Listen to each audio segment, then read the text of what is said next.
बिहार में तेजस्वी यादव रैलियों को लेकर सुर्खियों में है, तो दिल्ली हरियाणा में राहुल गांधी अलग अलग अंदाज में पीपल कनेक्ट को लेकर चर्चा में है। छठे चरण का प्रचार खत्म होने से पहले उनकी दो तस्वीरें आई, एक हरियाणा और दूसरी दिल्ली की।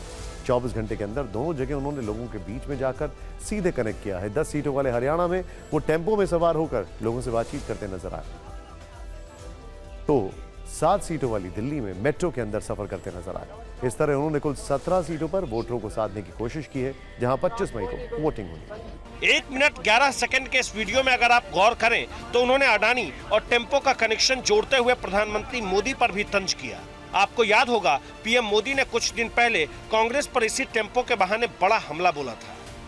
जरा ये साझादे घोषित करें कि चुनाव में ये अंबानी अडानी से कितना माल उठाया है, काले धन के कितने बोरे भर करके रुपये मारे हैं, क्या टेम्पो भर करके नोटे कांग्रेस के लिए पहुंची है क्या?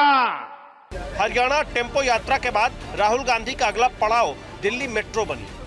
आज कांग्रेस उम्मीदवार कन्हैया कुमार की सभा करने के बाद वो उदित राज की रैली के लिए दिलशाद गार्डन से मंगोलपुरी मेट्रो से गए। इस दौरान यात्री उनके साथ सेल्फी लेते दिखे। हर कोई उन्हें अपने बीच देखकर हैरान रह गया। वो बच्चे को प्यार करते नजर आए। राहुल गांधी ने मेट्रो यात्रियों से बातचीत भी की।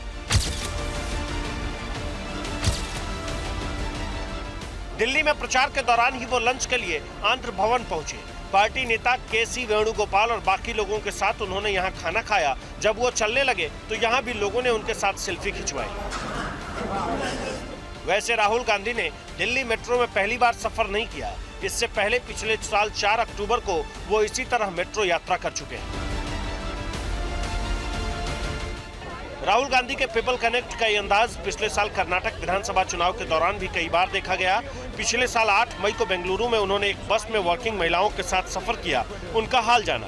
उसके अगले ही दिन यानी 9 मई को ऑनलाइन डिलीवरी बॉय के साथ वो स्कूटर पर सवार होकर जाते दिखे थे। राहुल गांधी ने न केवल दिल्ली मेट्रो में सफर किया, बल्कि इसके निर्माण की पहल का क्रेडिट कांग्रेस को दिया। उन्होंने मेट्रो में सफर क्यों किया, अब आपको इसके मायने बताते हैं। दिल्ली मेट्रो का नेटवर्क बहुत बड़ा है। इसमें सफर करने वाले किसी एक इलाके तक सीमित नहीं। मेट्रो में पूरी दिल्ली चलती है। हरियाणा से गुरुग्राम के लोग भी होते हैं, यानी चुनाव प्रचार के आखिरी दिन पूरी दिल्ली को साधने की कोशिश है। आंकड़े बताते हैं कि दिल्ली में मेट्रो से रोजाना 70 लाख से ज्यादा यात्री सफर करते हैं। आज ही राहुल गांधी ने आंध्र भवन में लंच भी किया।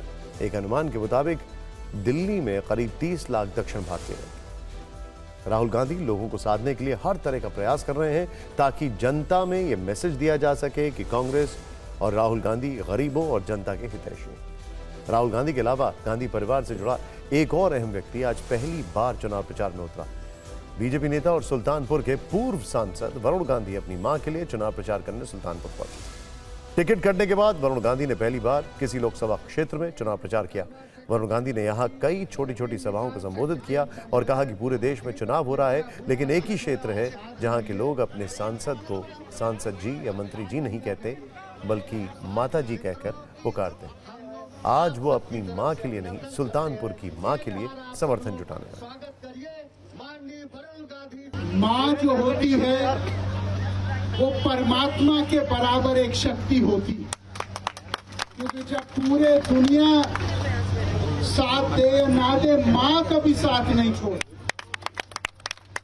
और आज मैं केवल अपने मां के लिए समर्थन जुटाने के लिए नहीं आया हूं, मैं सुल्तानपुर की मां के लिए समर्थन जुटाऊं। जैसे पीलीभीत में सबके पास वरुण गांधी का नंबर है, वैसे ही मैंने अपनी मां को देखा है।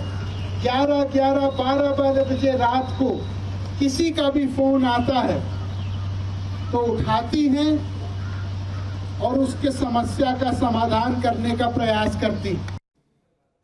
वैसे वरुण गांधी के चुनाव प्रचार की एक खास बात यह रही है कि उन्होंने अपनी रैलियों में एक बार भी पीएम नरेंद्र मोदी का नाम नहीं लिया। उनके भाषण का ज्यादा हिस्सा अपनी मां मेनका गांधी और पिता संजय गांधी के कामों पर आधारित था। उन्होंने मन से लोगों को अपना मोबाइल नंबर भी दिया और कहा कि जब कोई परेशानी हो तो फोन करें। वरुण उनके साथ खड़ा।